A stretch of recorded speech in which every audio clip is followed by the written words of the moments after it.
Bom dia, irmãos, graça e paz, amém?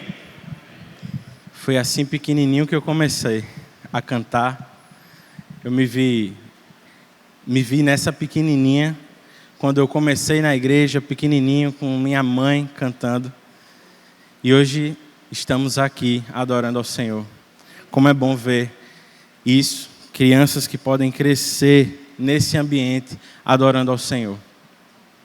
Eu queria convidar você a abrir a sua Bíblia no livro de Gênesis, no capítulo 30, capítulo a partir do qual nós aprenderemos hoje, ouviremos a voz do Senhor. Eu queria que especialmente você notasse os versos 14 a 16, para iniciar. Alguém aqui já ouviu falar na série This Is Us? Estes Somos Nós? Essa é uma série que eu e a Aline começamos a assistir há algum tempo atrás, e meio que despretensiosamente, mas virou uma das nossas séries preferidas. Ela conta a história de um casal, Jack e Rebecca. Eles engravidam de trigêmeos, é isso mesmo que você escutou, trigêmeos. E aí, num belo dia, chega o momento das crianças nascerem. Eles podem se alegrar à medida que cada criança vai saindo ali da barriga da mãe. Quando de repente, uma das crianças não resiste ao parto. A alegria dá lugar agora ao desespero. Os pais vivem um misto de alegria e de tristeza. Rebeca descansa logo depois do parto. E Jack vai ver os filhos naquelas salas, sabe, que tem um vidro que separa as pessoas que estão de fora das crianças que estão ali de dentro. Ele fica contemplando Kevin e Kate.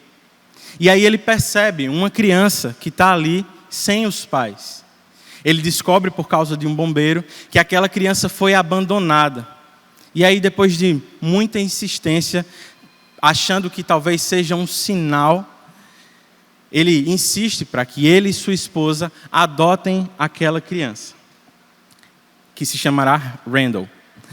No decorrer da série nós vemos pais, aquele tipo de pai herói, que dá a vida pelos filhos, mas que, como todos os pais, comete erros. Vemos também filhos, cheios de virtudes, mas que, como todos os filhos, em muitos momentos são mimados, rebeldes, egoístas. Bem, este é o retrato dessa série, não querendo dar muitos spoilers. Mas eu acho que o grande acerto dela é gerar identificação. Nós, enquanto assistimos a série, somos colocados como que diante de um espelho. E naquela família, vendo aquela família, nós pensamos enquanto assistimos: estes somos nós.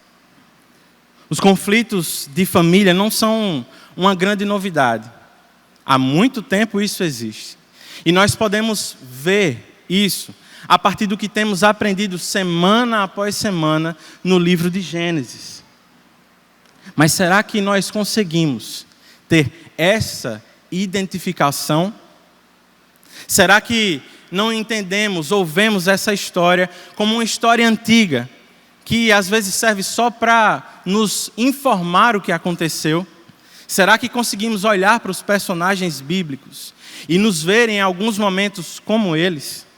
Será que conseguimos ter essa identificação? Se nós não temos, meus irmãos, nós perdemos a oportunidade de aprender o conselho que as Escrituras têm a nos dar a partir do que podemos ver na Bíblia. Mas antes mesmo de chegar à mensagem do texto, a moral da história, observe a guerra que existia na casa do patriarca Jacó. Observe comigo os versos 14 a 16. Moisés relata que durante a colheita do trigo, Rúben saiu ao campo, encontrou algumas mandrágoras e as trouxe a Lia, sua mãe. Então Raquel disse a Lia: dê-me algumas mandrágoras do seu filho. Mas ela respondeu: não lhe foi suficiente tomar de mim o marido? Vai tomar também as mandrágoras que o meu filho trouxe? Então disse Raquel: Jacó se deitará com você esta noite em troca das mandrágoras trazidas pelo seu filho. Quando Jacó chegou do campo naquela tarde, Lia saiu ao seu encontro e lhe disse: hoje você me possuirá, pois eu comprei esse direito com as mandrágoras do meu filho. E naquela noite ele se deitou com ela. Vamos orar ao Senhor? Pai, nós queremos orar nesse momento, pedindo pelo teu auxílio. Eu sei das minhas limitações, mas sei que quando pregamos a tua palavra com fidelidade, o Senhor fala com o teu povo. Por isso eu te peço, Senhor, que o teu Espírito possa encontrar os nossos corações, que possamos ser encontrados pela tua palavra e transformados por ela. É o que te pedimos em nome de Jesus. Amém. Você se lembra dos últimos acontecimentos, do último capítulo que nós vimos? Nasce agora um romance entre Jacó e Raquel. Para se casar com ela, ele propõe ao pai de Raquel que trabalhe durante 7 anos, a fim de ter direito a se casar com ela.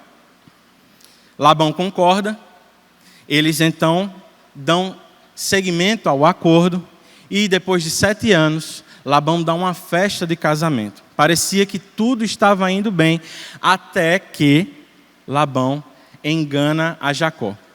Na noite de núpcias, em vez de entregar a Raquel, ele entrega a Lia. Jacó não percebeu, foi enganado, e no outro dia percebeu a besteira em que tinha se metido. Quando ele percebeu, ele reclama com Labão: não foi esse o trato que nós fizemos. Eu trabalhei 7 anos por Raquel, não por Lia. Labão diz: calma, meu jovem, vamos fazer o seguinte. Depois dessa lua de mel, vá lá, curta a lua de mel. Depois dela, você volta. E aí, em troca de mais 7 anos de trabalho, eu lhe entrego Raquel. Jacó já não tinha mais o que fazer, não tinha como voltar atrás e estava apaixonado por ela. É lógico que ele aceitou. Ele aceita por mais 7 anos de trabalho. Então eles se casam e agora Jacó tem 2 mulheres em casa. Tudo estava meio de cabeça para baixo. E aí, como se já não bastassem as consequências dos pecados antigos de Jacó, agora ele vai ter que enfrentar as consequências de um novo pecado, a poligamia. Sim, meus irmãos, a poligamia é um pecado. Embora Moisés esteja narrando aqui os fatos, isso não quer dizer que ele concorda ou que ele valida a poligamia. Sim, nós precisamos tratar isso como um pecado.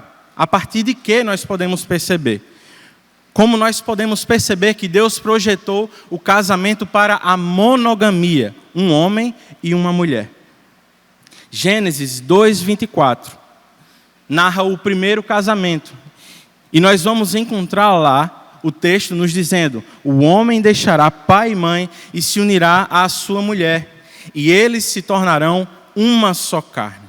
Mulher está no singular e não no plural.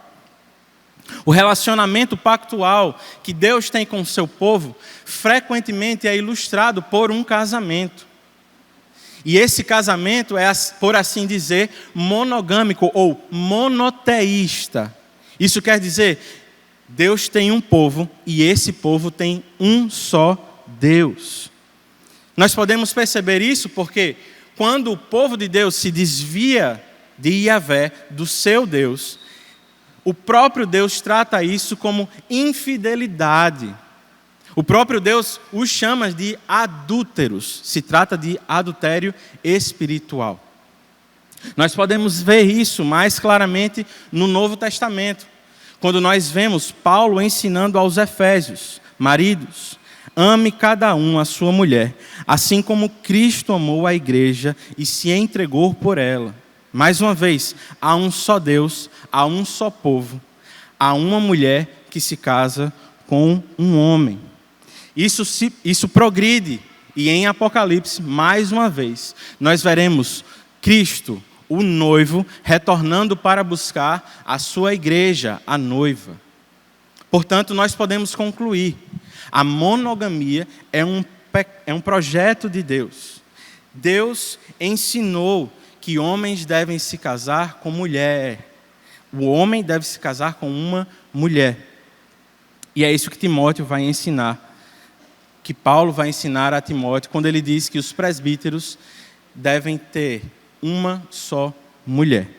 Mas a pergunta que surge é, por que então tantos homens de Deus, se envolvem com a poligamia?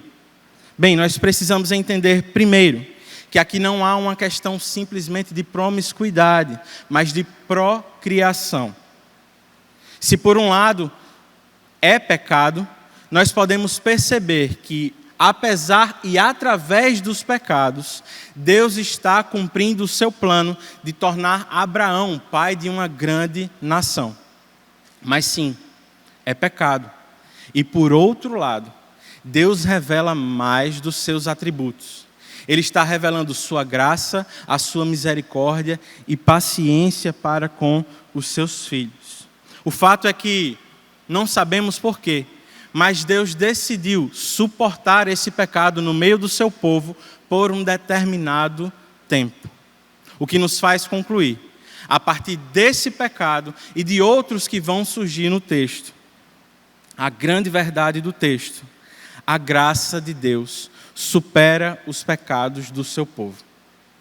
Apesar dos pecados, nós podemos perceber que a graça de Deus os supera por seu povo.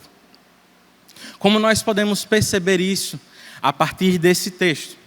Olhemos agora mais detalhadamente para a primeira cena, a guerra por meio das servas, do verso 1 a 13. A esse ponto aqui você se lembra que Lia já tinha 4 filhos. É a partir disso que o texto começa a nos dizer, verso 1, quando Raquel viu que não dava filhos, teve inveja de sua irmã. Por isso disse a Jacó, dê-me filhos ou morrerei. Prestem atenção, o desejo de ser mãe é legítimo. Não há nada errado em querer ser mãe.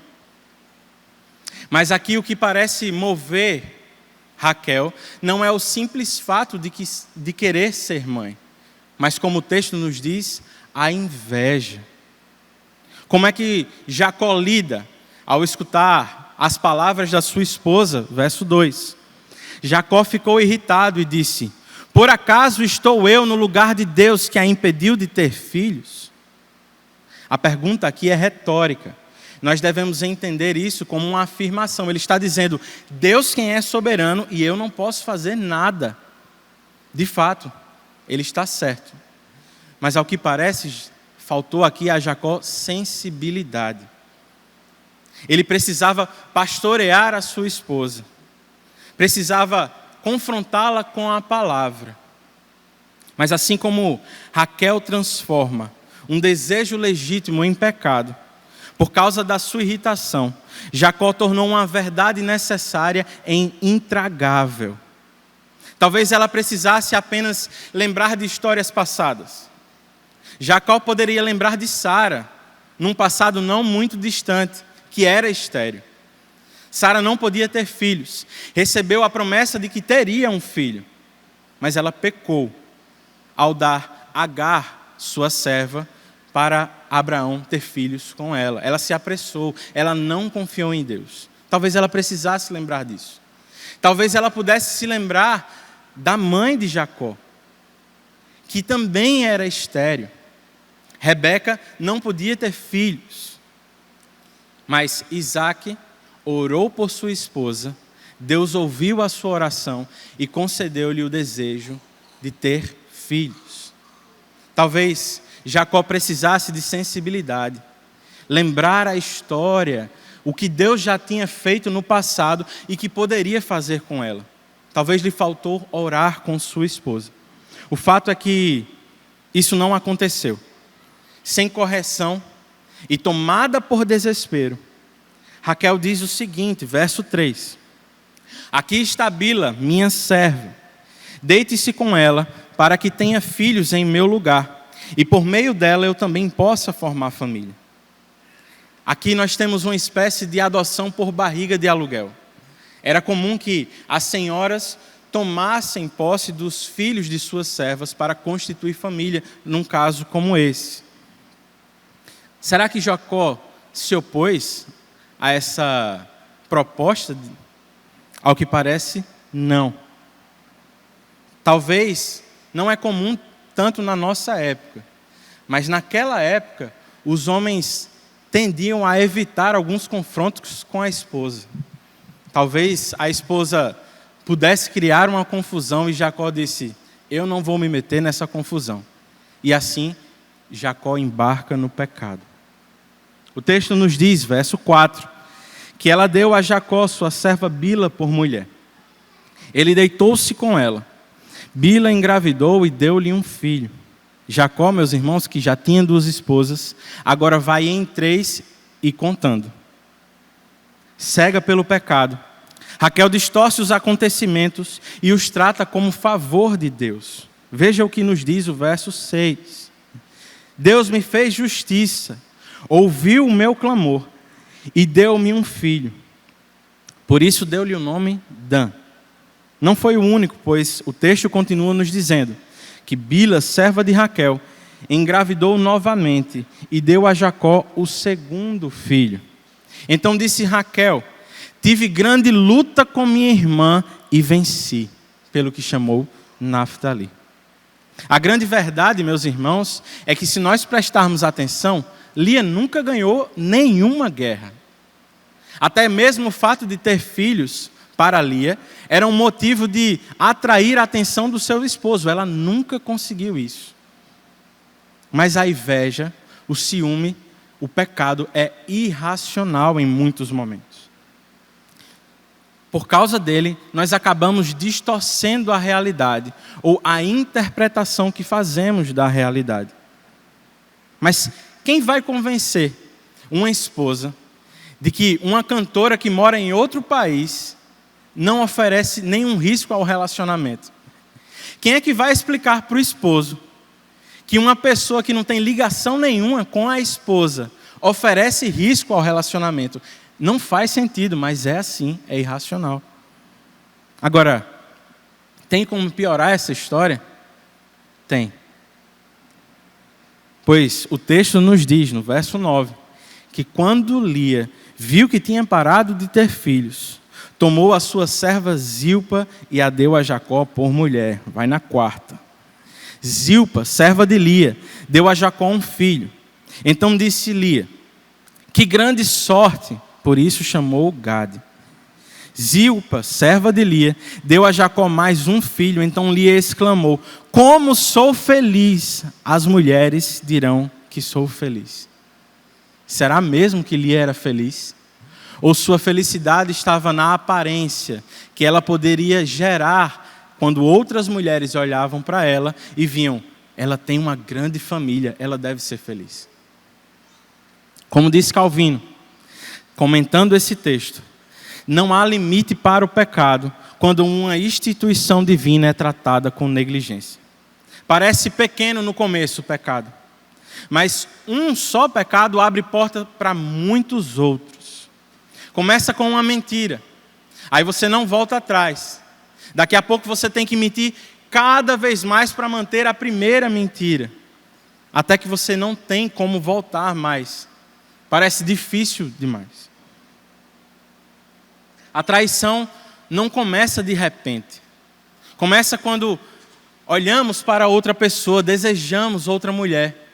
Começa com a pornografia. Daqui a pouco, você começa a desejar outras pessoas, conhecidas, desconhecidas. O pecado vai avançando. Você tem mulher, você tem filhos. E daqui a pouco você já tem uma vida paralela ao seu casamento. São os impulsos não freados no namoro. São os lugares e situações que não evitamos. Começa com um beijo, mas vai avançando até que chega à relação sexual antes do casamento. Avança mais, você vai se sentindo confiante e de repente a namorada engravida. A dependência alcoólica, ela não começa de repente. Começa quando bebemos socialmente com os nossos amigos. Primeiro é eventual, acontece algumas vezes.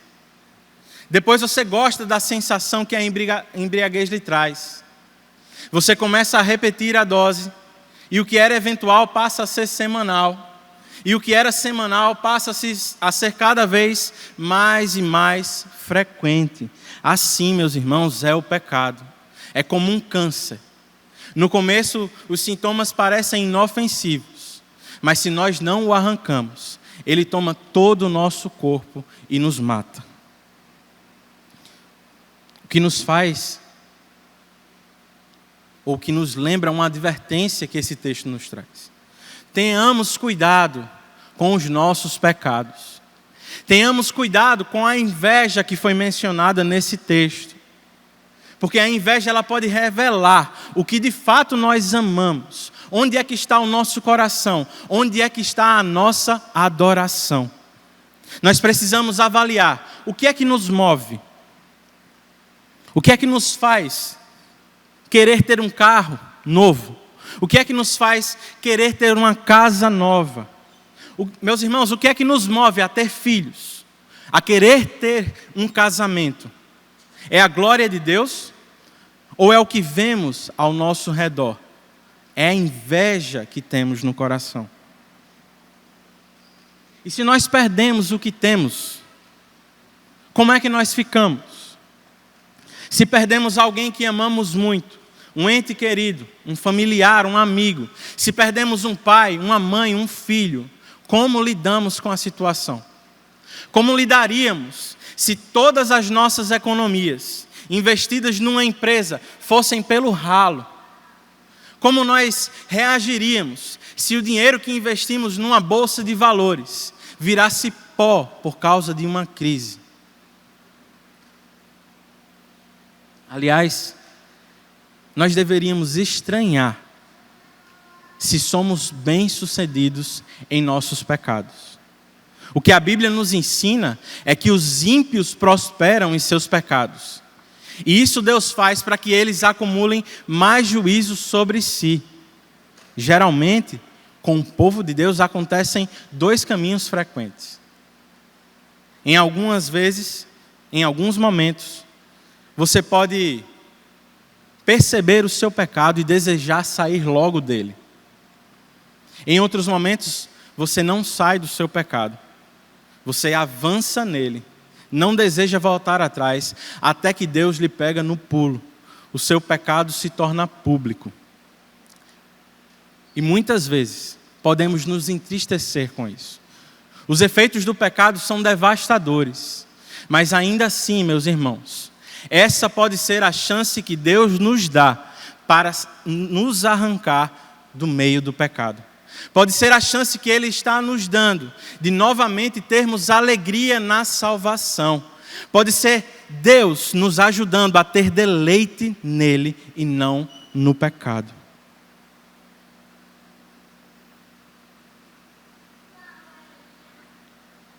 Agora, não nos tornemos como Raquel, mulheres. Nós precisamos ter cuidado com a amargura. Não podemos reagir como crianças birrentas, que não são atendidas por Deus, por seus pais, e aí fazem aquele show. Se revoltam contra Deus, não querem mais conversa com Ele, começam a distorcer as coisas que acontecem à volta. Cuidado, para não se tornar uma mulher rixosa, como Provérbios vai nos dizer. Cuidado para você não tornar o lar um lugar inabitável. Não ser uma mulher que está insatisfeita o tempo inteiro, que reclama o tempo inteiro. Ao mesmo tempo, homens, tenhamos cuidado para não nos tornarmos insensíveis como Jacó. Maridos, nossas mulheres precisam da palavra Em muitos momentos elas precisarão ser confrontadas, mas isso precisa ser feito com toda sabedoria. Não adianta você querer exortar, encorajar a sua esposa, se você faz como se fosse superior. Quando você faz isso, você coloca uma verdade necessária a perder. Isso também se aplica aos nossos filhos, irmãos. Nós precisamos de paciência para ensiná-los. Precisamos ensinar o caminho em que eles devem andar, mas eles não aprendem de repente. Eles não aprendem a ser obedientes de um dia para o outro. Eu brinco às vezes dizendo que Sara não tem nem medo, nem memória. Você diz, Sara, não sobe no sofá, filha. Você vai cair e se machucar. Aí o que ela faz? Ela sobe no sofá e se machuca. Chora, abre o berreiro, desespero. Daqui a pouco, sabe o que ela está fazendo de novo? Subindo no sofá. Não tem medo, nem memória. Mas será que nós não somos assim também? Olhe para a sua vida. Perceba quantas vezes você caiu nos mesmos pecados e ainda assim Deus se mantém paciente. Olhe para a sua vida. Veja quantas vezes você tropeça. Veja quantas vezes você, mesmo sabendo que está pecando, vai em frente, desafiando assim Deus, nosso Pai. Assim são os nossos filhos. Deus se mantém paciente. Nós também deveríamos nos esforçar para instruí-los com paciência, para que eles aprendam cada dia. O mesmo se aplica no aconselhamento. Uma pessoa deseja se aconselhar, ouvir a sua opinião sobre determinada coisa. E muitas vezes o que acontece é, você diz, olha, eu acho que era melhor você fazer tal coisa. Quando você vê, a pessoa faz tudo diferente. A reação que você tem é qual? Querer abandonar a pessoa.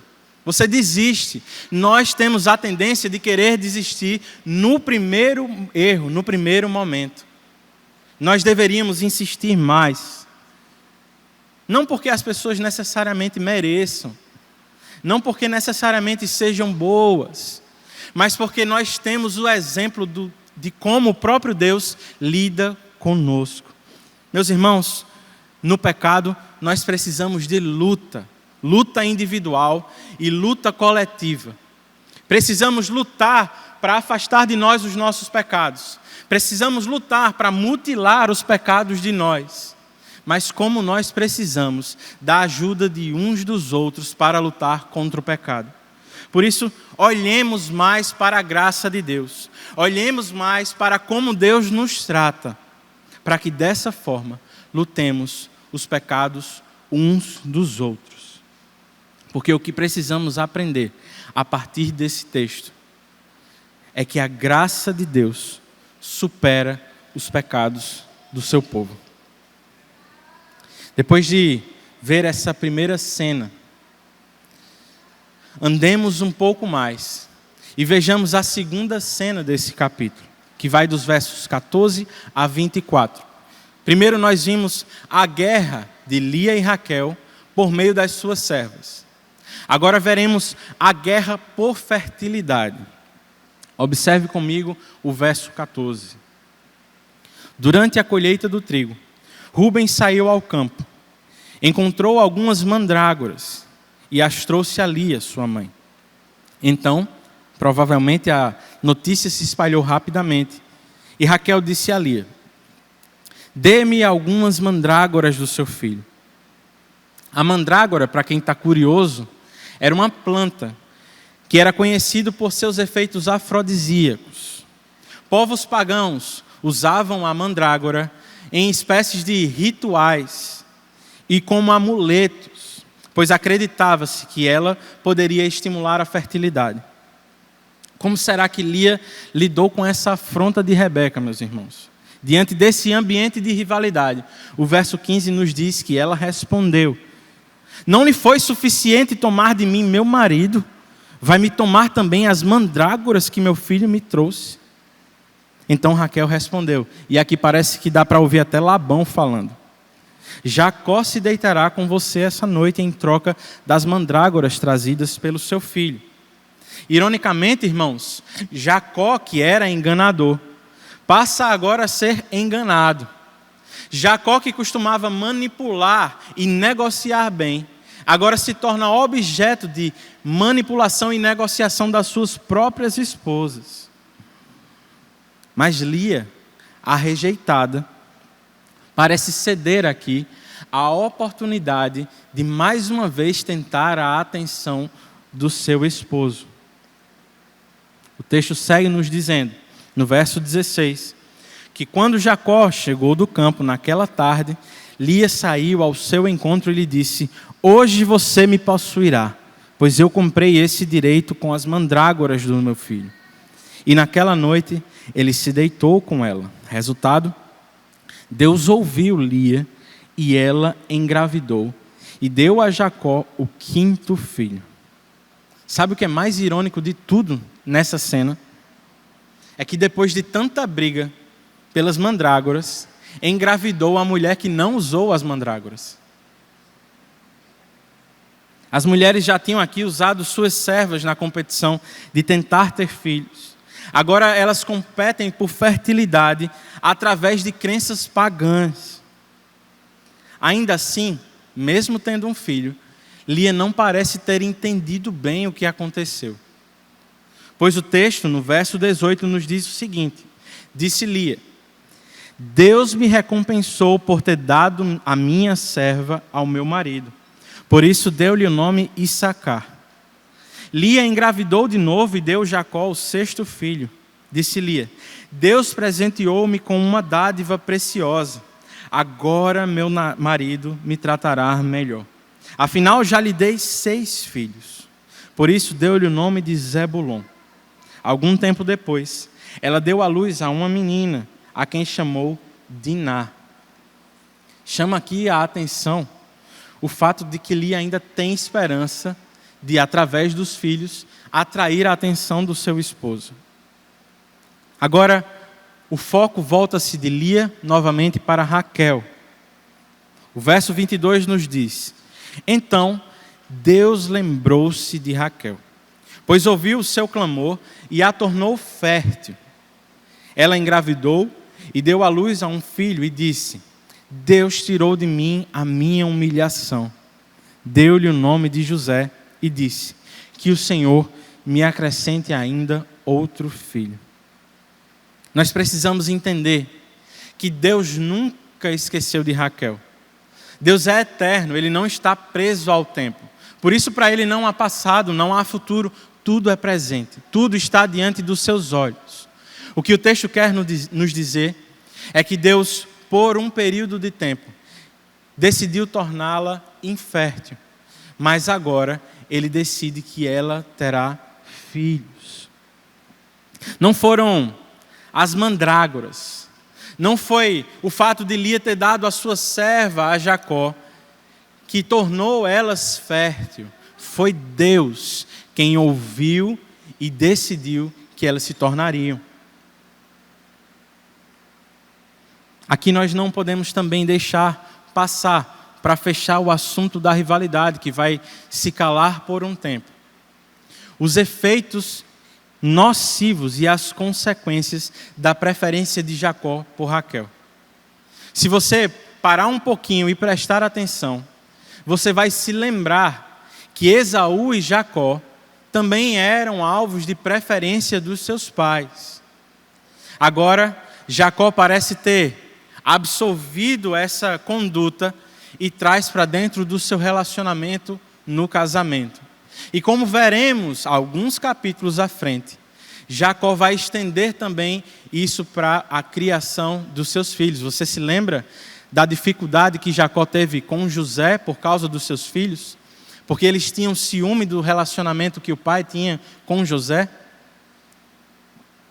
Pois bem, apesar de todos os pecados, apesar das extensões danosas e consequências que o pecado pode trazer, ainda assim, Deus está fazendo crescer a família do patriarca. Como nós não nos impressionaremos com a graça de Deus, meus irmãos. Eles merecem crescer, eles merecem ter filhos, mesmo aplicando crenças pagãs. O fato é que a graça de Deus supera os pecados do seu povo.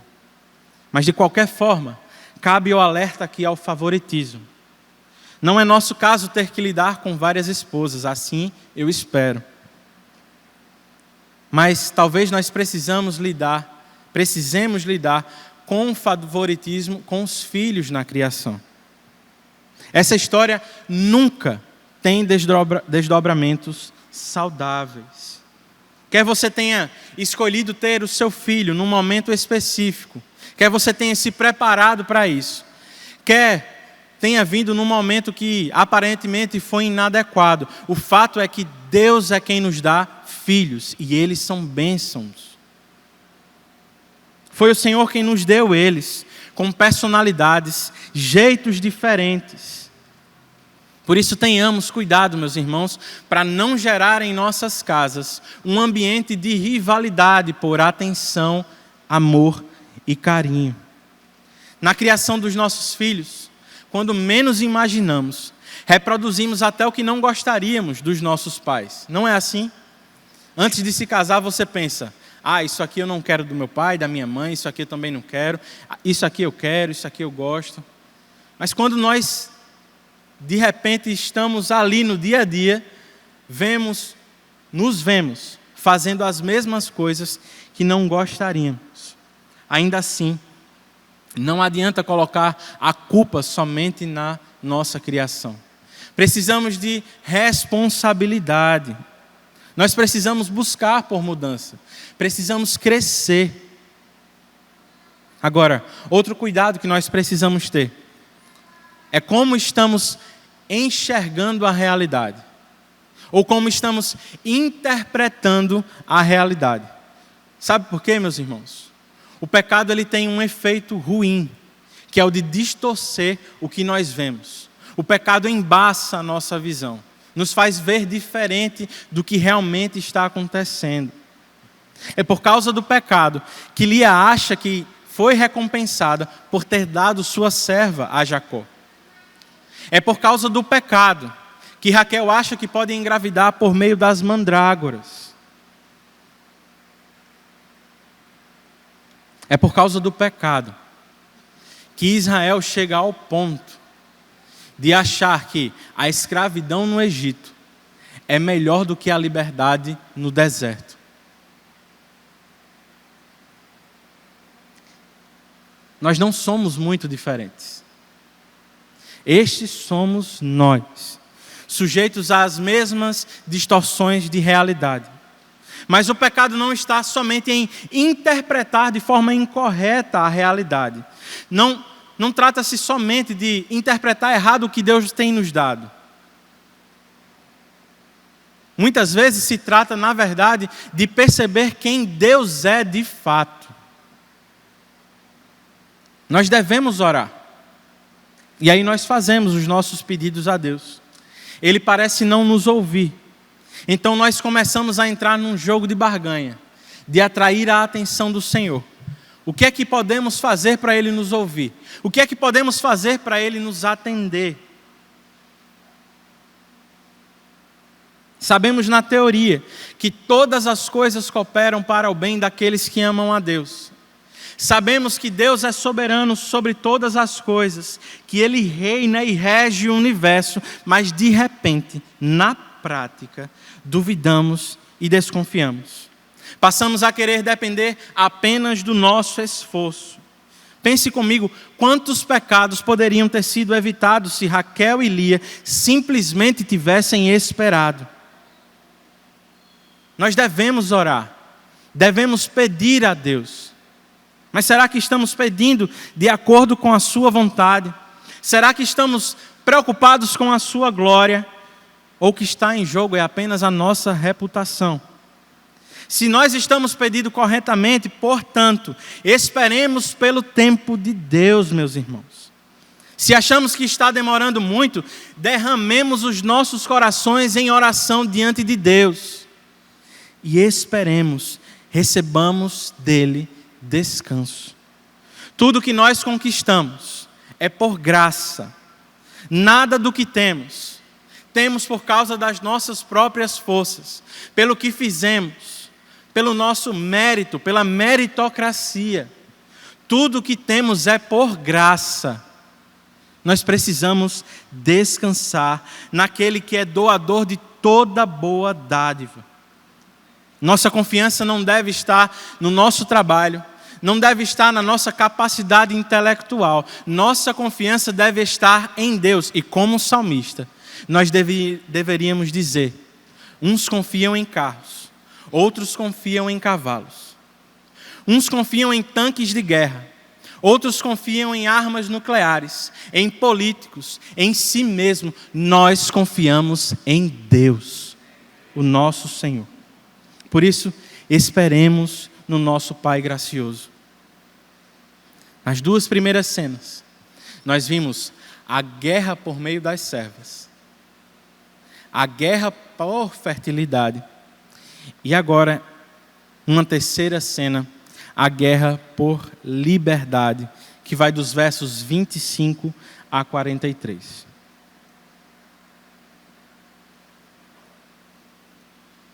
Agora, o foco se desvia um pouco de Lia e Raquel, e agora se transfere para Jacó e Labão. O texto nos diz, no verso 25: depois que Raquel deu à luz José, Jacó disse a Labão: deixe-me voltar para minha terra natal. Dê-me as minhas mulheres, pelas quais o servi, e os meus filhos, e partirei. Você bem sabe o quanto trabalhei para você. Mas Labão lhe disse: se mereço consideração, peço-lhe que fique, pois por meio de adivinhação descobri que o Senhor me abençoou por sua causa. E acrescentou: diga o seu salário e eu lhe pagarei.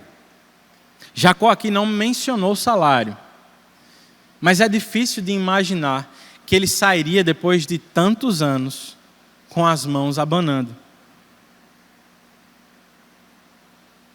Depois de tudo que ele viveu, Labão aqui está novamente tentando manipular a situação. Você percebeu? Foi assim quando ele deu Lia no lugar de Raquel. E é o que ele está tentando fazer agora. Tentando manter Jacó preso em suas mãos. Ele chega a dizer que foi por adivinhação que ele descobriu que estava sendo abençoado por causa de Jacó. Mas na verdade o que nós precisamos observar aqui é que, embora Labão seja um ímpio, o crescimento que ele teve era visível aos olhos de todos. Labão poderia ver sem adivinhação, Jacó poderia ver, e todos os que estavam ao redor. Jacó parece ter percebido que enquanto estivesse com Labão, ele sempre seria enrolado. Ele não teria como cuidar da sua própria família como deveria. É o que fica claro no verso 29, quando Jacó responde: você sabe quanto trabalhei para você e como os seus rebanhos cresceram sob os meus cuidados. O pouco que você possuía antes da minha chegada aumentou muito, pois o Senhor o abençoou depois que vim para cá. Contudo, quando eu farei algo em favor da minha própria família? Então Labão perguntou: o que você quer que lhe dê? Não me dê coisa alguma, respondeu Jacó. Voltarei ao cuidar dos seus rebanhos, se você concordar com o seguinte: hoje passarei por todos os seus rebanhos, e tirarei do meio deles todas as ovelhas salpicadas e pintadas, todos os cordeiros pretos e todas as cabras pintadas e salpicadas. Eles serão o meu salário. E a minha honestidade dará testemunho de mim no futuro, toda vez que você resolver verificar o meu salário. Se estiver em meu poder alguma cabra que não seja salpicada ou pintada, e algum cordeiro que não seja preto, poderá considerá-los roubados. Jacó agora parece ter desistido da ideia de ir embora, pelo menos com o consentimento de Labão. Talvez ele tenha notado que Labão não ia lhe dar nada para sair. Ele ia sair sem nada mesmo, se quisesse. Nesse caso, parece mais prudente esperar um pouco. Quem sabe Jacó estava pensando aqui em, depois de ter um salário, mais uma vez fazer uma tentativa de sair com o consentimento de Labão. Quem sabe Jacó também já não estava maquinando uma fuga, tendo alguns bens, tendo um bom dinheiro, fugir das terras de Labão. Nós não sabemos ao certo o que se passava na cabeça de Jacó. O que nós sabemos é que ele fala ou dá uma descrição aqui dessas cores de animais. E o que precisamos entender é, se tratava da minoria do rebanho, das cores mais raras, menos frequentes. E era comum que um pastor tivesse como um salário 20% do rebanho de seu senhor. Talvez conhecendo um pouco do rebanho, ou conhecendo bem o rebanho, Jacó tenha visto uma oportunidade de enrolar Labão, que estava ali enrolando.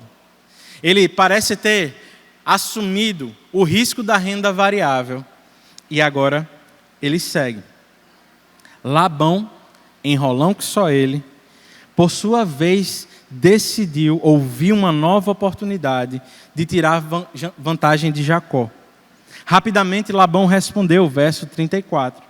De acordo, seja como você disse. Naquele mesmo dia, Labão separou os animais descritos nas cores de Jacó e os colocou sob os cuidados dos seus filhos.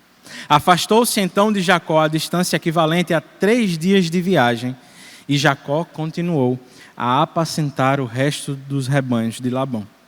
De forma resumida, antes que Jacó tomasse posse do seu salário, Labão mais uma vez enrola ele, tira todos os animais que estavam descritos por Jacó e dá a seus filhos, obrigando Jacó agora a começar do zero. Mesmo que Jacó quisesse sair, teoricamente, na cabeça de Labão, ele teria que passar mais tempo agora trabalhando para conseguir alguma coisa. O meu sogro é como se fosse um pai para mim, viu? Mas Deus livre vocês de ter um sogro como Labão. Diante dessa desvantagem, Jacó agora monta uma estratégia. Verso 37. Ele pegou galhos verdes de estoraque, amendoeira e plátano, e neles fez listas brancas, descascando parcialmente e expondo assim a parte branca interna dos galhos. Depois fixou os galhos descascados junto aos bebedouros, na frente dos rebanhos, no lugar onde costumavam beber água. Na época do cio, os rebanhos vinham beber e se acasalavam diante dos galhos, e geravam assim filhotes listrados, salpicados e pintados. Jacó separava os filhotes do rebanho dos demais, e fazia com que estes ficassem juntos dos animais listrados e pretos de Labão. Assim, ele foi formando o próprio rebanho, que separou do de Labão. É possível, meus irmãos, que Labão já tenha mudado aqui o acordo salarial inicial de Jacó. Você se lembra que os animais que eram raros já estavam nas mãos dos filhos de Labão, que ele já tinha separado, mas agora o texto nos diz que animais com essa descrição estavam sob posse de Jacó, mas eram de Labão. Como nós veremos no capítulo 31, Labão provavelmente mudou o salário de Jacó. O texto segue nos dizendo, verso 41. Toda vez que as fêmeas mais fortes estavam no cio, Jacó colocava os galhos nos bebedouros, em frente dos animais, para que acasalassem perto dos galhos. Mas se os animais eram fracos, não os colocava ali. Desse modo, os animais mais fracos ficavam para Labão, e os mais fortes para Jacó. Assim, o homem ficou extremamente rico, tornando-se dono de grandes rebanhos, e de servos e servos, camelos e jumentos. Para você parece apenas uma técnica de reprodução assistida e seletiva? Ou você também achou meio estranha essa ideia dos galhos listrados? Ao que parece, Jacó aqui estava se apropriando de alguma coisa mística. Alguns estudiosos dirão que existiam algumas toxinas nesses galhos que poderiam provocar esse tipo de coisa. Mas como nos diz Bruce Waltke, Jacó aqui está pensando em termos de simpatia mágica, assim como Raquel fizera com as mandrágoras antes. Mas o esquema aqui, assim como as mandrágoras, funciona somente por causa da graça soberana de Deus e não por causa da magia pagã. Mais uma vez, como um pai amoroso e paciente, Deus está suportando os pecados do seu povo. Isso é pura graça. Mas será que em alguns momentos somos parecidos com Jacó nesse sentido? Será que em alguns momentos somos místicos e sincretistas? Adicionamos às práticas da nossa fé práticas de outras fés, de outras religiões? Nós parecemos confiar em Deus, mas vez por outra, nós aderimos a alguns ritos estranhos. Está lá, vai virar o ano. Mais uma vez você precisa vestir uma roupa de uma cor determinada. Você precisa de um cardápio específico. Você precisa agir de determinadas formas. E aqui eu não estou falando de tradição familiar, de hábitos. Eu estou falando em acreditar que estes hábitos podem ter efeitos sobre o nosso futuro. Misticismo.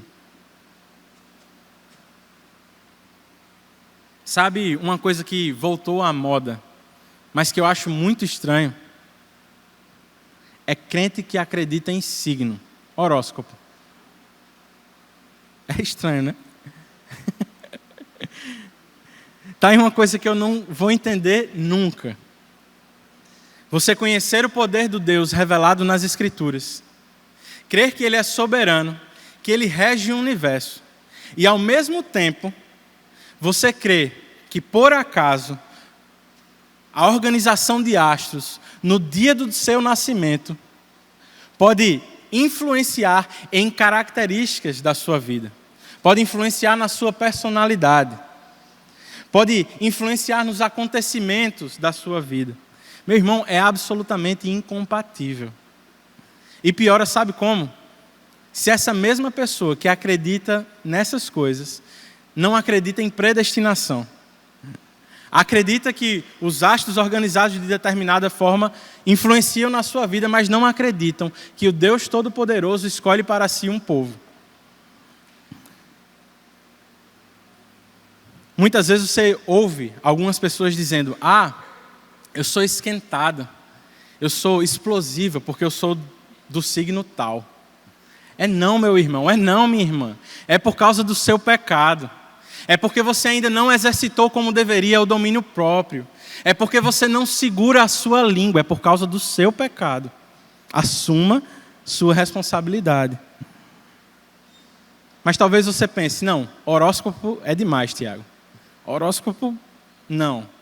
Mas quem sabe não seja o seu problema a barganha.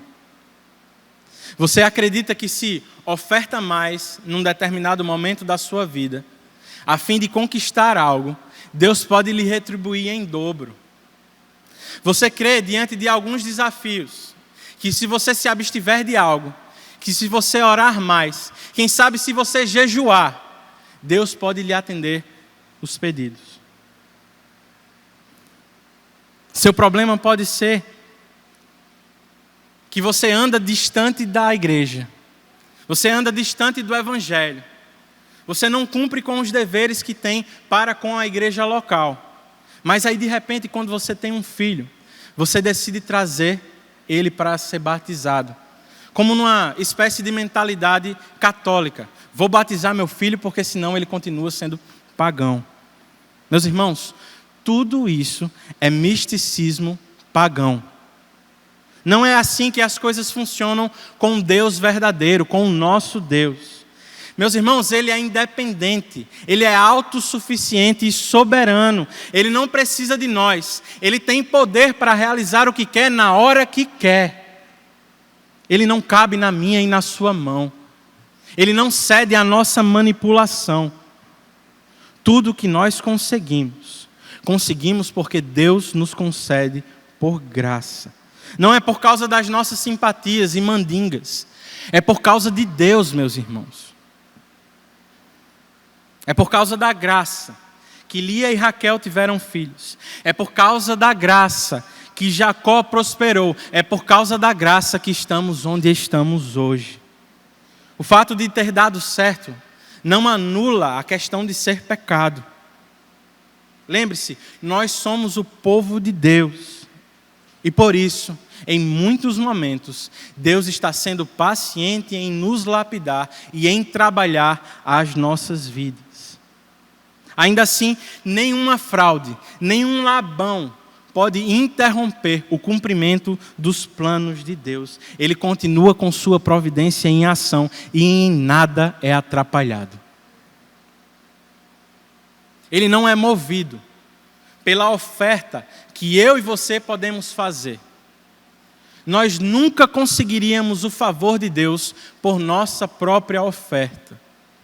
A oferta que nós precisamos foi dada na pessoa bendita do Filho de Deus, Cristo Jesus. Para isso ele não cumpriu uma espécie de ritual místico apenas. Cristo veio ao mundo, encarnou e obedeceu a lei perfeitamente. Foi ele o cumprimento das profecias dadas aos profetas no Antigo Testamento. Ele viveu a vida perfeita como um cordeiro e na cruz do Calvário ele nos substituiu. Ele não fez isso porque merecíamos. Ele não fez isso porque éramos um povo grande. Ele fez isso por graça, meus irmãos. É por causa da sua graça que ele supera os nossos pecados. O fato que nós precisamos entender é que Deus decidiu nos amar. Ele decidiu assumir a nossa dívida, a dívida que os nossos pecados causaram. O próprio Cristo assumiu a ira de Deus no nosso lugar. E por causa do seu sacrifício, nós recebemos a herança que era dele. É por causa da graça, meus irmãos, que os nossos pecados não são contabilizados. Bem, estes somos nós. Em alguns momentos, parecidos com os personagens das séries. Em alguns momentos, parecidos com Jacó, Rebeca, Lia ou Labão. Em alguns momentos, por causa das virtudes. Em muitos outros, por causa dos nossos defeitos. A grande questão não é simplesmente com quem nos identificamos. A questão que importa realmente aqui é a vida eterna. Em quem estamos representados. Nós estamos representados em Adão, aquele que falhou no cumprimento da lei, ou estamos representados em Jesus, aquele que a cumpriu perfeitamente. Paulo, escrevendo aos Romanos, no capítulo 5, vai nos dizer que, assim como o pecado entrou por meio de um só homem, Adão, e por ele a morte, por meio de Cristo nos foi dada a incomparável dádiva da salvação. Meus irmãos, nele nós somos justificados e por sua obra salvífica temos paz com Deus. Ele continua nos dizendo, assim como por meio da desobediência de um só homem, muitos foram feitos pecadores, assim também por meio da obediência de um único homem, muitos serão feitos justos. A lei foi introduzida para que a transgressão fosse ressaltada, mas onde aumentou o pecado, transbordou a graça. Onde abundou o pecado, superabundou a graça. A fim de que, assim como o pecado reinou para a morte, também a graça reine pela justiça para conceder vida eterna mediante Jesus Cristo, nosso Salvador. Essa é a grande verdade que não podemos esquecer. Se você esquecer de toda a explicação desse texto, você não pode sair daqui e esquecer. A graça de Deus supera os pecados do seu povo. Olhemos mais para esse rei majestoso, meus irmãos. Olhemos para a beleza desse ser, santíssimo, perfeito, que resolveu salvar pecadores como eu e você. Olhemos para Ele, que ressuscitou para a nossa redenção. Nos maravilhemos com a sua graça, meus irmãos. Porque se estamos nele, não em Adão, mas em Cristo, já não há condenação. Nada desse mundo, nada, absolutamente nada, pode nos separar do amor de Deus que está em Cristo Jesus e por causa dele em nós. Ainda assim, não há vantagem nenhuma em pecar. Não é porque Deus é gracioso conosco que nós desejaremos continuar no pecado. Por isso, além de nos maravilhar com a graça, eu acredito que uma boa pedida seja olhar para dentro de nós e nesse momento nos humilharmos diante dele por causa dos nossos pecados. Nos colocar em contrição, em profundo arrependimento e vergonha pelos nossos pecados em relação a Deus. Por isso eu queria convidar nesse momento você a baixar a sua cabeça, refletir um pouco e orar, pedindo a Deus perdão por seus pecados.